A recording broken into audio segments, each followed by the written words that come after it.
नमस्कार, आप सुन रहे हैं रेडियो V1 90.8 FM। और जैसा कि आप देखते हैं, हम उस राष्ट्र के निवासी हैं जो विश्व का सबसे बड़ा लोकतंत्र है, और उस लोकतंत्र में लोकसभा के चुनाव आने वाले हैं। तो आज हमने विशेष रूप से आमंत्रित किया है श्री जवाहर चौधरी साहब, CEO जिला प्रशासन जालोर। तो सबसे पहले चौधरी साहब, हमारे स्टूडियो में आपका स्वागत है। धन्यवाद।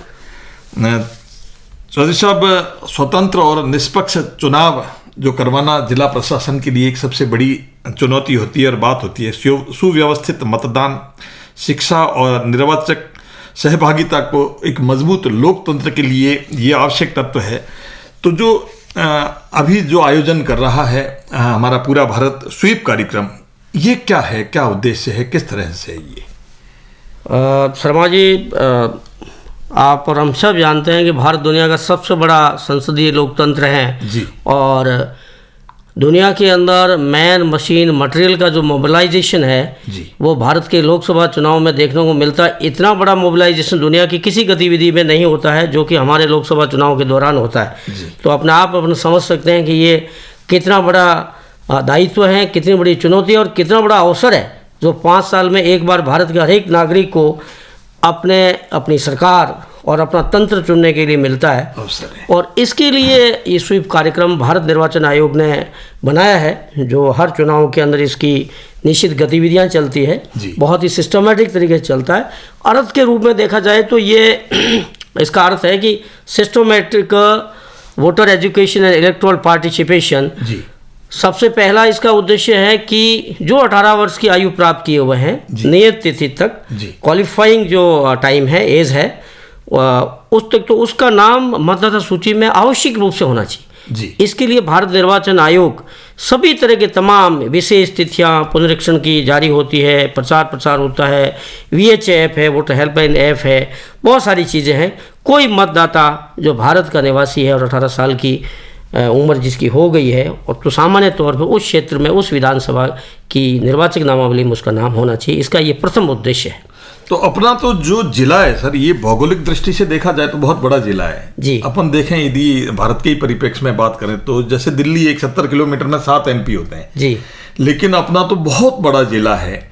तो इस जिले में, जालोर में, जो भौगोलिक दृष्टि से जिसमें आपको बहुत बड़ा एरिया कवर करना पड़ता है, अपन किस तरह से काम कर रहे हैं? ये बहुत अच्छे से किया जा सकता है। मैं जो पहले कह रहा था कि अभी एक बार जब निर्वाचक नामावली बहुत अच्छी तरह से हेल्दी वोटर लिस्ट बनती है तो दूसरा दायित्व रहता है या उद्देश्य रहता है स्वीप का कि जिनका नाम वोटर लिस्ट में है वो मतदान तिथि को आकर के आवश्यक रूप से मतदान करें।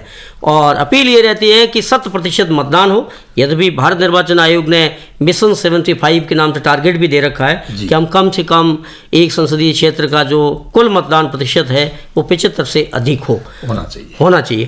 तो जहाँ तक जिले की भौगोलिक परिस्थिति और इसके बहुत बड़े विस्तार की बात है, तो चुनाव का काम बहुत ही व्यवस्थित होता है। आप और हम सब जानते हैं कि जालोर की बात करें तो इसमें 5 विधानसभा क्षेत्र हैं और हर एक विधानसभा क्षेत्र के अंदर बूथ है, पोलिंग स्टेशन बने हुए हैं और पोलिंग स्टेशन वाइज निर्वाचक नामावली में भाग संख्या वगैरह के अंदर नाम होते हैं। तो हम आराम से जिले के अंदर 5 विधानसभाओं, किस विधानसभा का प्रतिशत पिछली लोकसभा से कहाँ किन बूथों पर कम रहा, क्या उसके कारण रहे, यहाँ जैसे प्रवासी एक बड़ा कारण है और भी कई तरह के कारण रहते हैं, उन सभी कारणों को चिन्हित करके और बूथ सेंट्रिक स्पेसिफिक स्वीप गतिविधियां कराते हैं, जो कि 1 to 1 डोर टू डोर जो मतदाता है उनसे पहुंचा जा सके और उनको प्रेरित करके मतदान केंद्र तक मतदान तिथि को लाया जा सके। जैसे कि इस बार अपने 26 अप्रैल को जालोर के अंदर मतदान होना है। बिल्कुल। तो अपन जो जालोर के अंदर ये जो गतिविधि बढ़ा रहे हैं, इसको बढ़ाने के लिए जैसे आपने कहा कि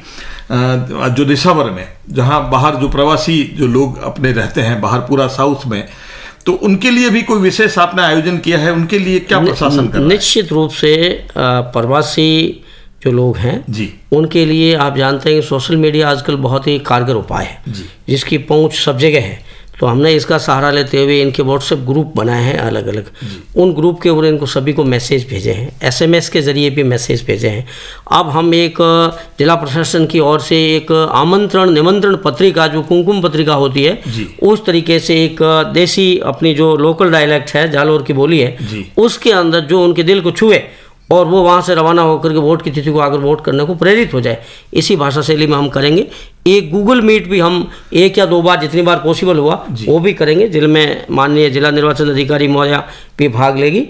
और हमने अभी जो होली का त्यौहार था, इसके ऊपर आप देखिए कि गांव-गांव, ढाणी-ढाणी, गली-गली, जहाँ भी प्रवासी चूँकि त्यौहार के दिन हमारे यहाँ आते हैं, या सारे नहीं आते हैं तो उनमें से कुछ लोग आते हैं, उन सभी को ये संदेश पीले चावल देख करके और अन्य माध्यमों से पहुँचाया है कि कृपया करके आप या तो चुनाव भी एक त्यौहार है तब तक यहाँ रुक जाइए, अन्यथा आज ही 26 अप्रैल को वापसी के लिए टिकट बनवा लीजिए, ताकि आप जो है इस मतदान का जो त्यौहार है, जो लोकतंत्र का सबसे बड़ा त्यौहार है, इस पर भाग ले सकें। बहुत सुंदर, बहुत बहुत धन्यवाद। आप सुन रहे हैं रेडियो V1 90.8 FM, और जैसा कि मैंने आपको बताया, हमारे साथ सीओ साहब श्रीमान जवाहर जी चौधरी आज हमारे साथ आए और उन्होंने हमारे इस लोकतंत्र के सबसे बड़े त्यौहार के बारे में इतनी बात बताई, और अधिक से अधिक मतदान करके हम एक बहुत बेहतरीन सरकार को बना सकें, इस प्रकल्प को लेकर के। और आइए सुनते हैं एक हमारे स्टूडियो में निर्मित आयो आयो रे वोटारो त्योहार आयो इस गीत को। धन्यवाद।